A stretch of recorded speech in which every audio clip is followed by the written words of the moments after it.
Hari ni saya nak bawa korang tengok macam mana live saya ketika duduk dekat rumah seorang-seorang. Wheelchair live tapi tetap kena enjoy. Let's go! Kadang-kadang bila lapar, saya just order makanan online je. Tak perlu susahkan orang. Semuanya boleh buat sendiri. Hanya di hujung jari sahaja. Part paling mencabar sekali, waktu tunggu makanan sampai. Macam tengah bercinta. Check phone setiap 5 minit. Dah tunggu lama ni. Jadi macam biasa, saya akan buat ritual penghilang bosan. Tunggu punya tunggu, akhirnya sampai juga.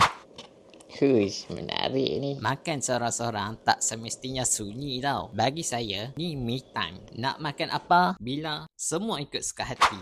Tebal weh. Bismillah.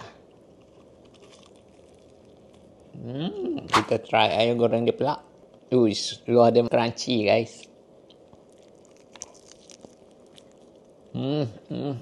Overall untuk makanan di restoran Ca yang saya order ni memang sedap tau. Kalau korang orang Bali, korang mesti try. Korang boleh share with Adnani Ikan Bakar. Restoran Ca ni betul-betul di hadapan kedai makan Adnani Ikan Bakar tu. Ramai fikir mungkin duduk atas wheelchair ni susah dan mesti kena bergantung dengan orang. Tapi macam saya, masih ada beberapa benda yang saya mampu buat sendiri. Berdikari bukan sebab kita tak perlukan orang, tapi tandanya kita percaya dengan diri sendiri. Itu pun dah cukup bagi semangat untuk kita teruskan setiap hari. Hidup ni bukanlah satu kekurangan, tapi apa kita buat dengan yang kita ada.